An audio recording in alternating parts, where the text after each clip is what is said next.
Hi guys. Oh, I better put my window up. Probably sound is better with it up, right? Welcome back to my channel. So, healthy pregnancy vlog continues. This is my second appointment this week. I already had blood tests done this week. I've got midwife next week, and today I'm having my anti-D injection. What I thought I would do is just explain the whole Rhesus Negative thing in like layman terms, because I know when I first got told I was Rhesus Negative and what it all meant, I didn't really understand. So just a very brief snapshot of how the immune system works. Your immune system protects you from illness, disease, viruses, keeps you healthy, right? So if you are exposed to a virus, someone around you has a cold, they sneeze, that virus enters into your bloodstream, your immune system detects that virus and starts to create antibodies to get rid of it. And so it's not an immediate process, which is why you might get sick still, but then you get better as your immune system creates these antibodies, and the antibodies destroy the virus or whatever it is that's making you ill. So moving on to the Rhesus Negative thing, everybody has a different blood type, okay? You might be O or AB, I think are the four main blood types. And then you'll either be positive or negative. So I'm A negative. And what the negative refers to is an antigen called Rhesus. Now, because I'm negative, I don't have any Rhesus antigens in my blood. The problem is that if you have a baby that is Rhesus positive, so let's say I had a child that was A positive, they would have Rhesus antigens in their blood. And if our blood was to mix, my blood, in the same way the immune system detects a virus coming in, would detect this antigen come in and try to destroy it. So when I was pregnant with Eli, when you find out you're pregnant and you have your first appointment at like 8 weeks, can't remember now, you'll have your bloods done and they will tell you if you're Rhesus negative. I think they say about 15% of the population are Rhesus negative, so it's not a lot at all. Now, with your first baby, they say it doesn't really matter because the body takes so long to produce the antibodies to fight this Rhesus positive antigen that you're more than likely gonna have had the baby before your body starts to attack. There are a few things that can cause your blood to mix with the baby's blood, okay? An injury to the abdomen, a bleed during the pregnancy, invasive treatments, if you've had to have some sort of an invasive treatment during your pregnancy to do with your pregnancy. Sometimes in the later stages of your pregnancy, blood can just transfer, small parts of blood can transfer from the baby to you through the placenta. So the concern is that the baby's blood enters your bloodstream, your body then detects that as a foreign object and tries to destroy it, gets into the baby's bloodstream and basically destroys the baby's red blood cells, which can have very serious consequences, although they are very uncommon. The most common issue is jaundice, lack of muscle tone, and lack of energy. Jaundice being the main one. There are other more severe outcomes that are rare that I can't remember what they are, and I will maybe put a list here, although I don't want to alarm you because it's very treatable. So when I was pregnant with Eli, I basically had a bleed at about 13 weeks. Just after we had started telling everybody that we were pregnant, I was sitting on the sofa one day and suddenly felt very wet.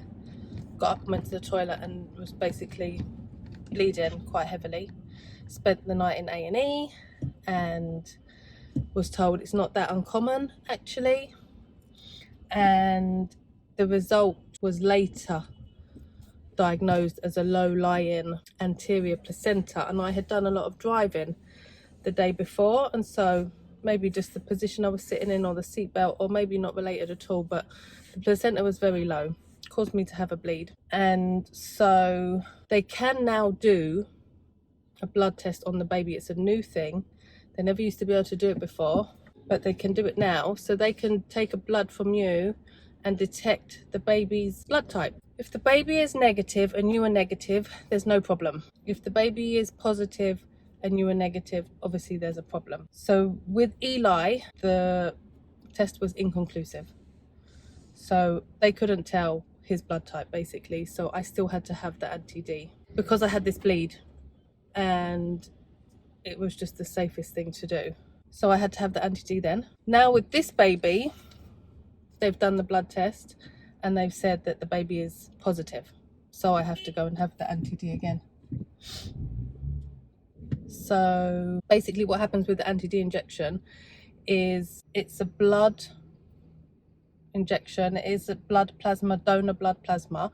So it is a blood product, which does come with some risks. I was fine with it last time, but they do say anytime that you take a donated blood product, there are some risks, but the benefits outweigh the risks. The risks of getting an infection through a donated blood product are very slim, but you know, you just have to weigh up the risks, don't you? At the end of the day, the idea of my body attacking my baby's red blood cells because they think it's a foreign invader that they need to get rid of, to me, having this injection is less of a risk than the risk to the baby. So what the anti-D injection does, basically neutralizes any of the rhesus antigens that might be there so that your body doesn't react to them. So you have the anti-D injection that neutralizes any antigens that might enter into your blood cells, and then your body doesn't react to them. Now, that is the only treatment you need. Everything else should be fine. Once you've had the baby, they will check the baby's blood type, and if it is positive, they'll offer you another anti-D. This is to protect you in future pregnancies. So if you get pregnant again, it's to help your body not have a response if your baby is positive. Now, there is one issue, and that is if you have already been exposed to these antigens, so let's say you had a baby that was rhesus positive and you were negative, and that baby's blood entered into your bloodstream and your body started to create antibodies, anti-D doesn't work for you in this situation, okay?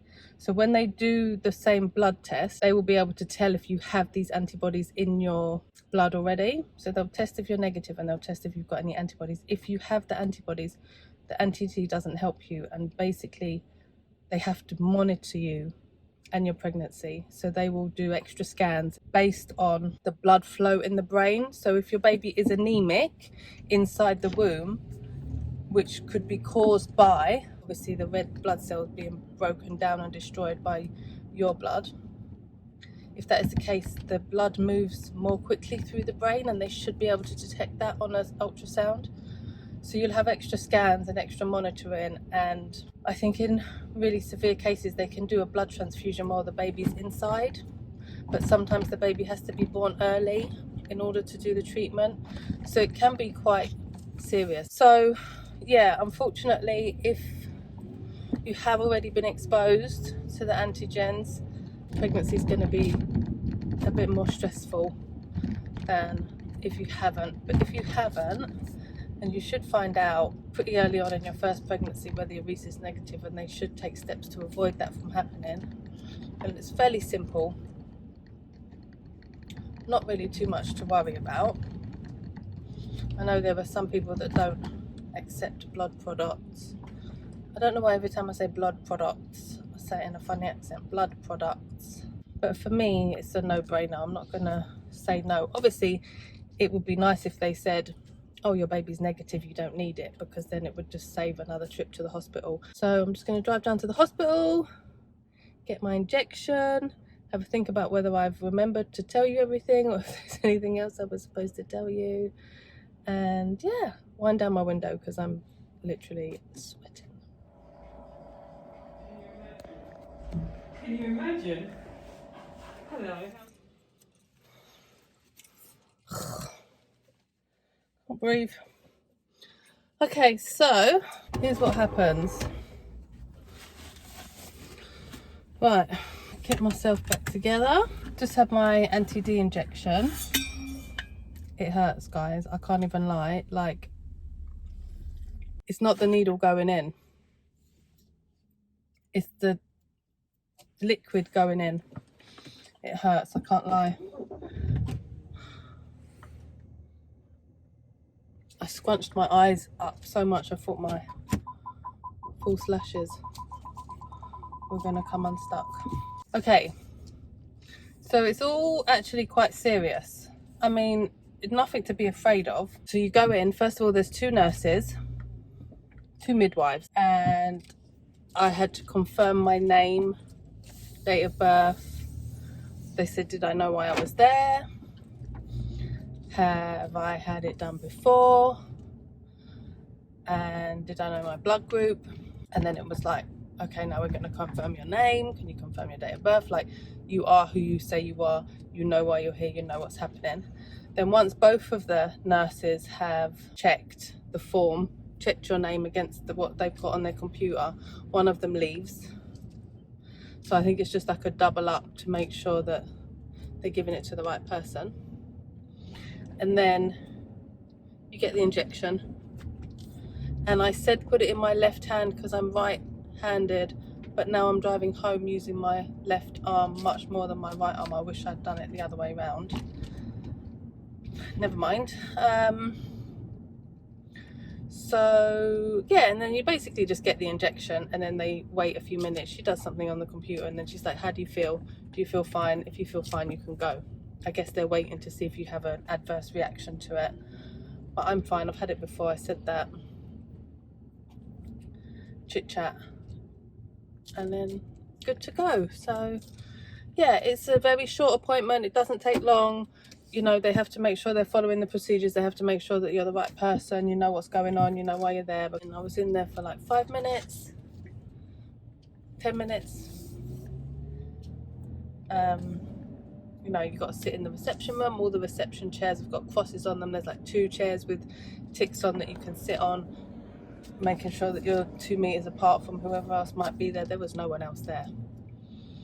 I think the one thing about this whole COVID thing is that medical appointments are just so much more efficient because they're seeing fewer people together. Like, they've got a waiting room in there for like 20 people and they've only accepted 2.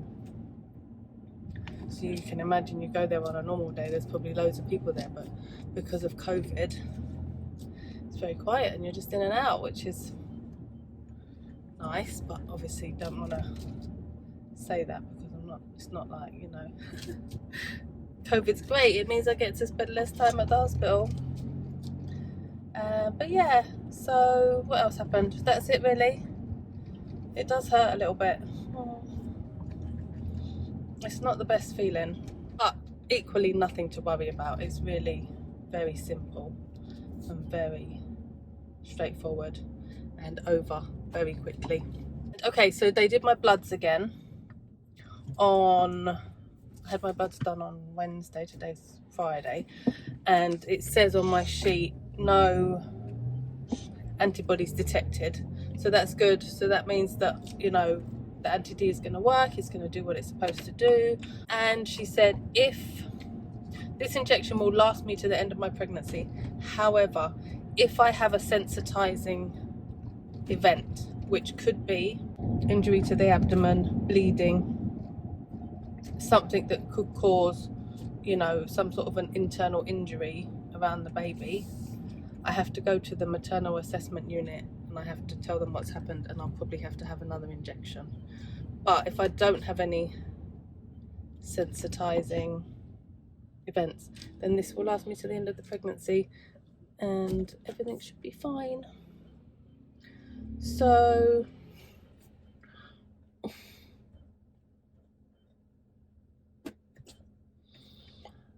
my face is really, really chubby. There's really nothing I can do about that. So I really hope that I've explained the whole Rhesus Negative situation to you, that I've made it understandable, that you understand how it works and what will happen if you are Rhesus negative and how it's going to affect your pregnancy. Thanks for watching. Don't forget to give me a thumbs up if I've helped.